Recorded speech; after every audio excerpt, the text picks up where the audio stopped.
जब आपको मैं जैसा बनाना चाहता हूँ आप नहीं बन रहे हैं तो फिर मैं क्या करूँ? अब मजबूरी है कि मैं आपके जैसा बन जाऊँ। अर्थात अर्थात अर्थात ये है, अर्थ ये है कि पत्नी चाहती है, अब रात के 8 बज गए, टीवी एक है, रिमोट एक है, पति का भी समाचार न्यूज चालू हो गए और पत्नी का भी एपिसोड चालू हो गया। अब पत्नी देख रही है, तब तक पति आया, बोले मैं देखूंगा। अब टीवी एक है और रिमोट एक है। अब पत्नी देख रही है कुछ, पति देखना चाहता है कुछ, तो बताओ झगड़ा उत्पन्न होगा। तो जो चल रहा है एक की ही मर्जी में दूसरा अपनी मर्जी मिला देगा। पत्नी की मर्जी में कभी पति अपनी मर्जी मिला दे तो कभी पति की मर्जी में पत्नी अपनी मर्जी मिला दे, जीवन में कभी झगड़े नहीं होंगे, कभी झगड़े नहीं होंगे। हम अपने जैसा आपको बनाना चाहते हैं, अच्छी बात है, आप बन जाए तो बहुत अच्छी बात है, पर नहीं बने। अब पत्नी चाहती है कि मेरा पति अच्छा चले, अच्छा बने, अच्छा रहे, अच्छे से रहे, ये करे वो करे, पर वो नहीं करता, तो आप उसके जैसे उसके उसमें डूब जाओ, उसमें मिल जाओ। जैसे चीनी मिश्री पानी में घुल जाती है, आप घुल जाओ, क्योंकि वो अलग, आपकी विचारधारा अलग, उनकी विचारधारा अलग, समाप्त। एक को दूसरे की विचारधारा से जोड़ना पड़ेगा। एक को जरूरी नहीं है कि हमारा पति अच्छा हो, किसी का बहुत अच्छा होता है, किसी का बहुत बुरा होता है, ये तो अपने अपने कर्मों का फल है। पद्म पुराण में एक घटना मिलती है, मैं आपको सुना देता हूँ। पद्म पुराण में एक स्त्री थी, चर्चा है, सुन लो। आपका पति, आप कहते हो ना पति भगवान होता है, अब माताओं को लगता होगा हमारा पति तो बहुत दुष्ट है, हम उसे भगवान कैसे कहें। देखिए कोई बात नहीं, आपका पति कैसा भी है कोई बात नहीं। पद्म पुराण की एक घटना मुझे याद आ गई। एक स्त्री थी, उसके पति को ना शादी के 2 महीने बाद कोढ़ का रोग हो गया। पति को कोढ़ हो गया, पूरा शरीर, चमड़ी उसकी गल गल के जमीन में गिरने लगी, मावाद बहती पूरे शरीर से। फिर भी पत्नी बिना घृणा किए हुए, बिना कुछ सोचे हुए वो अपने पति की सेवा करती, पति को नहलाती, पति को बढ़िया से साफ स्वच्छ कपड़े से पोंछती और बढ़िया भोजन कराती, और बड़ा प्रेम जैसे था वैसे ही है, कोई कमी नहीं। पति बिल्कुल बीमार पड़ गया, जमीन पर चमड़ी गिरने लगी, बड़ी दुर्गंध आती उसके पास, कोई जाना स्वीकार नहीं करता। अब कोई नहीं जाता, उसका परिवार, उसके गांव के लोग कोई नहीं जाते, पर धन्य थी वो पत्नी, ऐसी विषम परिस्थिति में भी उसने अपने पति का साथ नहीं छोड़ा। एक दिन कोई वैद्य जी ने कहा कि बेटी तू अपने पति को ये दवाई लगाया कर शरीर में। अब वो दवाई लगाती पत्नी, धीरे धीरे करके उस पति का रोग ठीक होने लगा, पति स्वस्थ होने लगा। 50% स्वस्थ हो गया, धीरे धीरे करते वो 80% ठीक हो। अब तो चलना फिरना खाना पीना बढ़िया हो गया, सुंदर हो गया। एक दिन उसका पति बाहर बैठा था कि उसी गांव की एक वैश्या राजा के दरबार पर रोज नाचने जाती थी, तो वो वैश्या सज धज के निकली, तो ये कोढ़ी जो थे ना, ये वैश्या को देखकर लट्टू हो गए। आहा हा हा, कितनी सुंदर है, कितनी बढ़िया है। अब ये बड़ा परेशान हो गया कोढ़ी वैश्या को देखकर, क्या करे क्या करे। एक पत्नी ने पूछा, स्वामी जी क्या हुआ, आज आप कुछ सोच रहे हैं? तो कोढ़ी ने कह दिया कि सुनो, वो आज हम यहाँ से बैठे थे, वो वैश्या वो निकली, हम उसको देखकर बड़े प्रभावित हो गए, वो हमें मिल जाती तो बढ़िया रहता। अब पत्नी से कह रहा,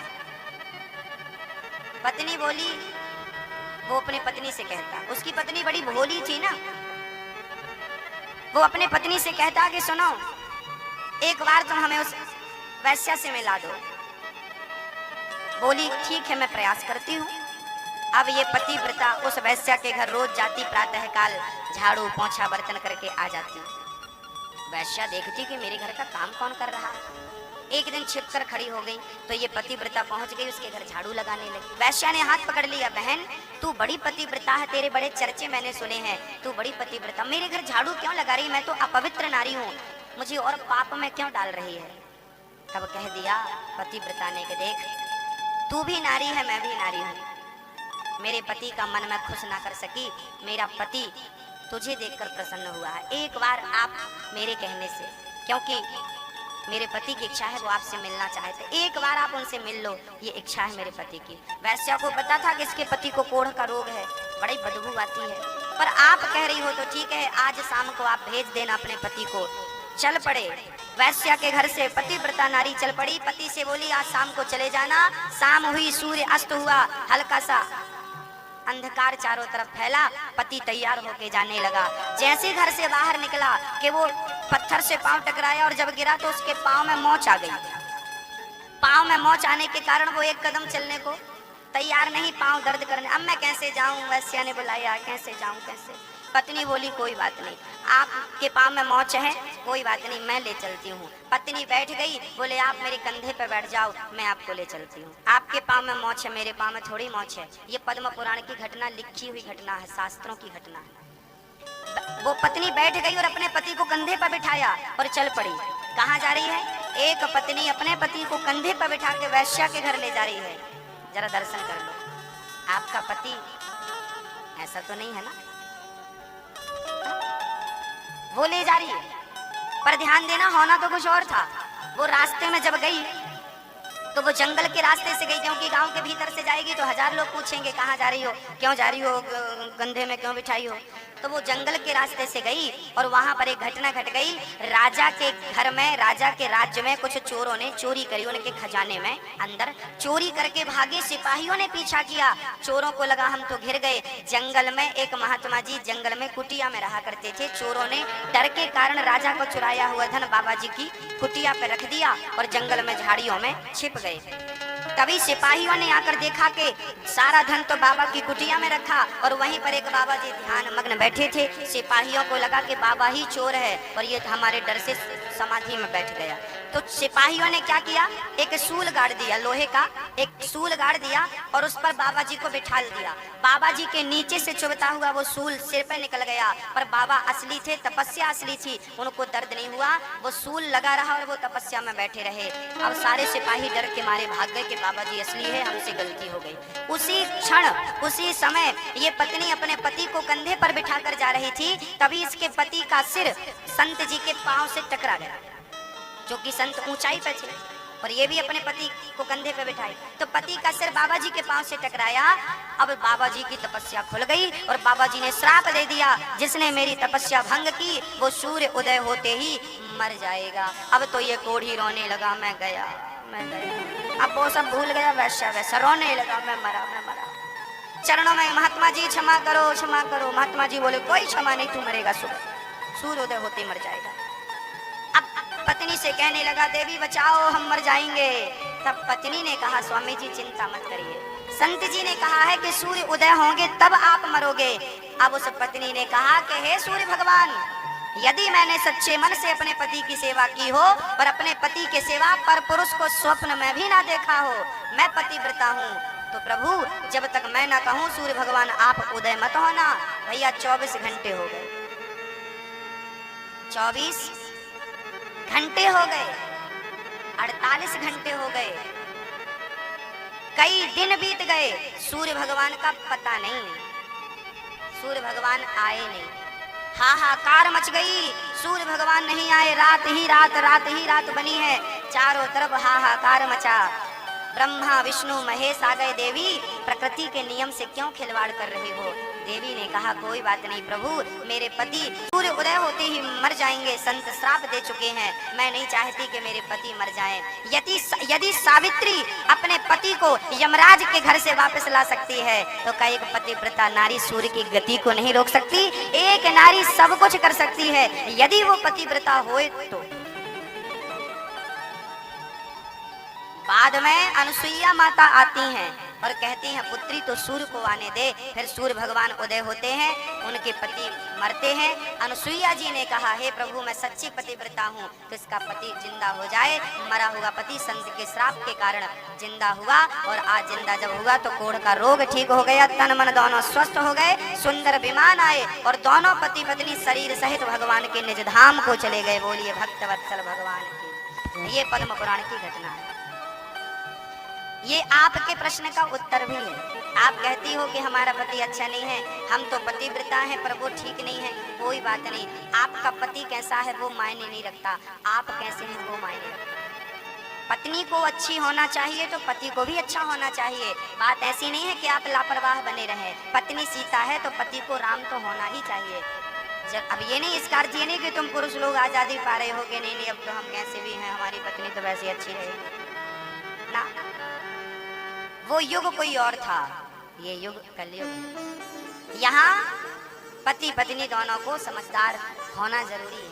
पत्नी पतिव्रता है तो पुरुष को भी पत्नीव्रता होना चाहिए। राम जी ने पर पुरुष को, राम जी ने पर नारी को कभी नहीं देखा। पुरुष को चाहिए कि वो पर नारी को बिल्कुल ना देखे, अपनी नारी में, अपने ही परिवार में मस्त रहे, खुश रहे। तो नारी पति की सेवा करे।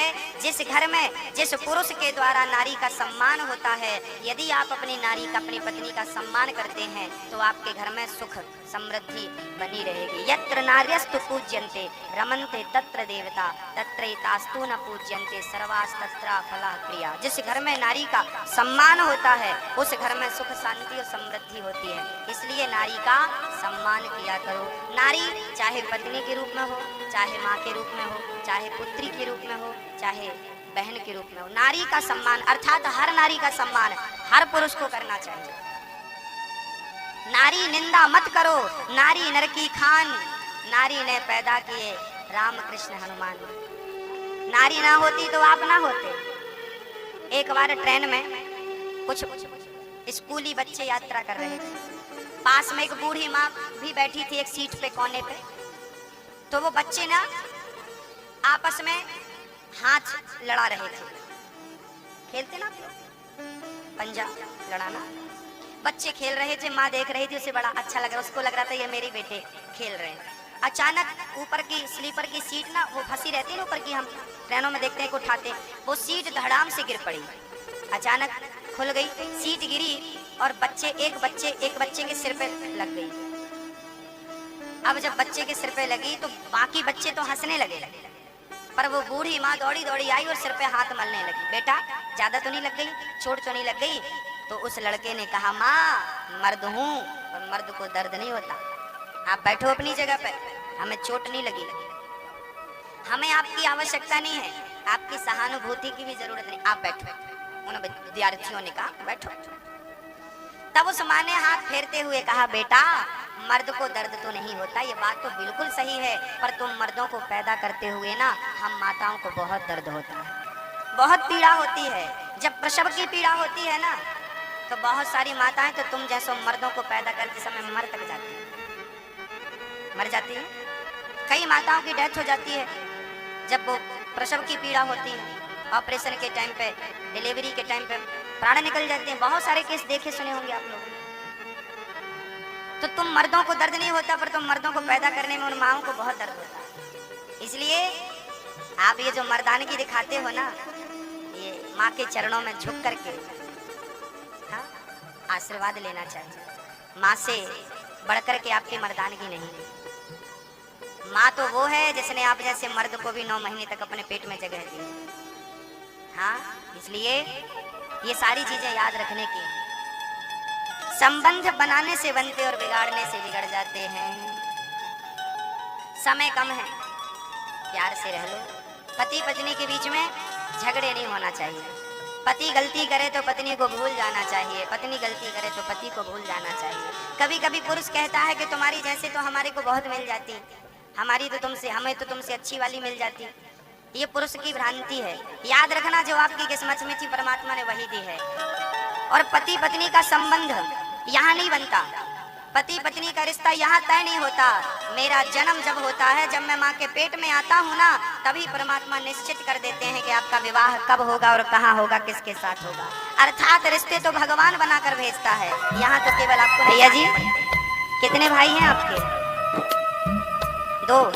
तो आपकी भाई से बातचीत चलती है कि नहीं प्यार की? ऐसा तो नहीं कि वो अलग हो आप अलग हो। देखो, चूल्हे अलग हो जाएं कोई बात नहीं, घर अलग हो जाएं कोई बात नहीं, पर ये दिल अलग नहीं होना चाहिए, है ना? चूल्हे बट जाएं, घर बट जाएं, पर दिल नहीं बटने चाहिए। मिल के रहो। अपने भाई से। आपने कभी, कोई लोग ना वैष्णव देवी की यात्रा करने जाते हैं, कुछ लोग मैहर जाते हैं, कुछ लोग माता जी का दर्शन बड़ी बड़ी चढ़ाइयाँ चढ़कर जाते हैं। वैष्णव देवी की यात्रा तो 14 किलोमीटर की चढ़ाई है। आप कभी गए कि नहीं? हाँ, देखो ना, लोग इतनी लंबी चढ़ाई चढ़ के माँ वैष्णव देवी जाते हैं। मेरी माँ, वैष्णव देवी की यात्रा इतनी कठिन नहीं है। वैष्णव देवी का दर्शन करना कठिन नहीं है, पर अपने रूठे भाई के घर जाना, कान पकड़ना, कान पकड़ के अपने रूठे भाई को अपने हृदय से लगाकर सॉरी कह देना बहुत बड़ा तीर्थ है। वैष्णव देवी की यात्रा इतनी कठिन नहीं है जितना कठिन रूठे भाई के घर जाकर 4 सीढ़ी चढ़ना। वो 14 किलोमीटर की यात्रा और तुम्हारे भाई के घर की 4 सीढ़ियाँ, ये 4 सीढ़ी पार कर लेना बहुत बड़ी बात है। रूठे भाई को मना लेना, गले से लगा लेना और टूटे हुए घर को जोड़ लेना बहुत बड़ी बात है। यही सबसे बड़ी तीर्थ यात्रा है। देखना कि आपका भाई आपसे जुदा तो नहीं है, खपा तो नहीं है, रूठा तो नहीं है, और रूठा है तो तुम ही छोटे बन जाओ ना, मना लो अपने भाई को। एक ही थाली पे खाते थे आप लोग बचपन में, एक ही बिस्तर पे सोते थे, एक ही कपड़े को दोनों लोग पहन लेते थे अदल बदल के, आज हम कल तुम। और आज बड़े हो गए हो तो देखो, आप दोनों भाई 1-1 इंच जमीन के लिए लड़ रहे हो। क्यों अपनी इंसानियत आपने बेच दी ना? पिताजी चले गए आपके कहकर, क्या कहकर गए कि तुम भाई भाई क्या रहना, भाई भाई प्रेम से रहना। तो पिताजी चले गए, अब आपकी माँ जाने लगी। और जब माँ गई ना तो जानते हो उस माँ ने क्या कहा था आपसे? और मेरी माँ, आपकी सासू माँ ने आपसे क्या कहा था? आपकी सास यदि चली गई है तो समझना कि वो मेरे द्वारा आपसे कुछ कह रही है, और जिंदा है तो ये समझ लेना कि वो तुमसे यही कहना चाहती है। एक सास मरने लगी, आपकी माँ, आपकी सासू माँ। 1 मिनट की मोहलत दे दो, 1 मिनट की मोहलत दे दो, करूं बहू से बात। 1 मिनट की मोहलत दे दो, करूं बहू से बात। ओ 1 मिनट की मोहलत दे दो, करूं बहू से बात। 1 मिनट की मोहलत दे दो, करो बहू से बात। ये 1 मिनट क्या होता है मेरी माँ? जब मरोगे तो पता चलेगा 1 मिनट क्या होता है। 1 मिनट की मोहलत दे दो, करूं बहू से बात। आपकी सास मांग रही है, यमुना जी 1 मिनट दे, मैं अपनी बहू से। उस सास की 2 बहुएं थी। अब सास ने कहा बहू से, मैं तुम्हारो धर्म निभा दी, मैं तुम्हारो धर्म निभा दी, बांध के रखियो ये परिवार, बुलावो आ गयो राम को। हो मैं तुम्हारो धर्म निभा दी, बांध के रखियो ये परिवार, बुलावो आ गयो राम को। बुलावो आ गयो राम को, हो बुलावो आ गयो राम को। ओ भक्तो स्वर्गा से आयो है संदेश, बुलावो आ गयो राम को। ओ भक्तो स्वर्गा से आयो है संदेश, बुलावो आ गयो राम को। सासू माँ मर रही है, जानते हो माँ क्या कह के गई? बहू मैं जा रही हूँ, जा रही हूँ मैं, पर मैं आज तुमसे झोली फैलाकर भीख मांगती हूँ। एक सास अपनी बहू से भीख मांग रही है। बेटा, मैं तुमसे झोली फैलाकर मांग रही हूँ कि मेरे इस घर को तुम टूटने मत देना। मैंने तो बांध कर रखा जितना हो सका। अब तुम देवरानी और जेठानी यदि प्यार से रहोगी, समझदार हो जाओगी, तो ये घर कभी टूटेगा नहीं। मैं कह चुका, फिर दोहराता हूँ, घर अलग हो जाएं, आपकी जेठानी अलग रहती है, आपकी देवरानी अलग बना के खाती है, ठीक है, चूल्हे अलग होने दो, घर अलग होने दो, पर अलग होने के बाद भी दिल दो नहीं होना चाहिए। एक ही रहो, टूटो मत, प्रेम से रहो। अपनी जेठानी से प्यार की दो बात कर लो, अपनी देवरानी से प्यार की दो बात कर लो। क्या घट रहा है? आप अपने घर पे, अपने पियर पे, मायके पे दो बहनें थी आप लोग, तो क्या दोनों बहन आप लोग प्यार से नहीं रहती थी? अरे आज भी तो दो बहन हो, तीन बहन हो, प्यार से रह लो। जेठानी देवरानी बहन ही तो है, प्यार से रह लो। एक व्यक्ति से प्यार नहीं कर पा रही हो, प्रेम से नहीं रह पा रही हो, कैसे अपना जीवन चलाओगी? किसको शिक्षा दोगी? इसलिए एक माँ थी, एक माँ मरने लगी, यमराज आ गए, चलो माँ। माँ बोली यमराज मेरी बेटी है, शादी कर लो। यमराज बोले शादी करने का टाइम नहीं है, अब चलो। तो यमराज से कहती है माँ 1 मिनट का टाइम, मैं अपनी पुत्री से कुछ कह दूं। एक ही बेटी थी, एक बेटा था, पति पहले चला गया था, माँ के हाथ में ही बेटी के विवाह की जिम्मेदारी थी। माँ ने बच्ची की शादी तय कर दी थी, 1 महीने बाद बारात आने वाली थी, विवाह होने वाला था, पर यमराज आ गए, चलो। तब याद आएगा कि हाँ जैसी भी थी अच्छी थी, भली थी। जब तक जिंदा है तो उसके अवगुण दिखते हैं, गंदी है, बुरी है, ऐसी है, वैसी है। मर जाएगी तो बहुत अच्छी लगने लगेगी। जिनकी चल बसी है मैं उन लोगों को जानता हूँ। जब तक थी तब तक बहुत अत्याचार किया, पत्नी को मारा, दुत्कारा, और मर गई। अब अकेले बैठे गुमसुम रहते कि थी तो कितना दुरुपयोग किया, कितना सताया, कितना रुलाया, आज मर गई। जब तक हैं सगे संबंधी जो भी है, मैं कहता हूँ किसी के मरने में रो मत। जब तक जिंदा है उसका सम्मान करो, उसका आदर करो, प्यार करो, उससे सम्मान दो उसको। और एक बात मैं और कह दूं, स्त्री को क्या चाहिए? स्त्री को केवल सम्मान चाहिए। आप भले स्त्री से प्रेम थोड़ा सा कम करो, पर स्त्री का सम्मान किया करो, क्योंकि स्त्री सम्मान चाहती है, आदर चाहती है। यदि आपने सम्मान किया वो आपका मर मिटने को तैयार है। इसलिए ध्यान देना। मुझे एक सच घटना याद आ गई, कहो तो सुना दूं, 2 लाइन की। एक बार ना एक मैया जी सच एक घटना घट गई, पता नहीं किस गांव की और किस शहर की है, गांव शहर तो याद नहीं है, बस घटना अखबार में छपी थी तो मैंने सुन ली, वो मैं आपको सुना रहा हूँ। एक पत्नी थी, वो अपने पति की बहुत सेवा और बहुत प्यार करती थी। दोनों थे पति पत्नी, माँ बाप नहीं थे, सास ससुर नहीं थे, गुजर गए थे। पति का छोटा सा काम था, अचानक पति को बहुत बड़ा नुकसान हुआ। पत्नी ने अपने जेवर, अपने गहने, रकम बेच दी और बेच करके पति को पैसे दे दिए। पति ने मना किया कि ना तू अपने गहने मत बेच, ये काम हो जाएगा। पत्नी ने ना बेच दिए, पूरे गहने बेच दिए, एक मंगलसूत्र बचाया, पूरा बेच दिया और पति को दी। पति ने उस पैसों से एक छोटी सी फैक्ट्री डाली, छोटा सा काम स्टार्ट किया, और भगवान की ऐसी कृपा हुई कि वो काम इतना चल पड़ा कि वो आदमी बाद में एक बहुत बड़ी फैक्ट्री का मालिक बन गया। पति पत्नी में दोनों में बहुत प्यार था। जब पति आता ना तो पत्नी पांव से मोजे उतारती, जूते उतारती और गिलास भर पानी पिलाती, रोज का नियम था। पत्नी बहुत आदर करती थी पति का, और पति भी बहुत अच्छा था। एक दिन क्या है, सबके जीवन में कोई ना कोई तूफान आता है, उसके जीवन में एक दिन तूफान आया। एक दिन उसका पति ऑफिस में बैठा था कि उसके ऑफिस में एक काम करने वाली एक लड़की थी। वो अपने मालिक को रोज देखा करती थी, बाहर से टुकुर टुकुर देखती रहती, पास में भी जाकर कभी बैठ जाती। उसकी नीयत अच्छी नहीं थी। अब सेठ जी पर जब वो दौरे डाल रही थी तो सेठ जी भी फंस गए उसके चक्कर में।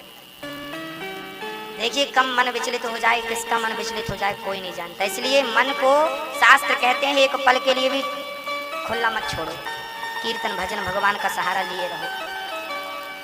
वो लड़की उस सेठ पर, उसके पति पर ऐसा प्यार का जादू डाला, वो पागल हो गया। लड़की ने कहा सुनो, हम आपसे प्यार करते हैं, शादी करेंगे आपसे। सेठ बोला ठीक है। तो बोली आपकी पत्नी? उसने भी कहा कि भाई मेरी पत्नी, मेरा एक बच्चा है 5 वर्ष का, मैं अपने बच्चे और अपनी पत्नी को कैसे छोड़ूं। उस लड़की ने कहा तलाक दे दो, आजकल तो कॉमन बात है, सब दे रहे हैं, तुम भी दे दो, क्या बिगड़ा, सब दे रहे हैं। अब पति ने मजबूत बनाया और जाकर आज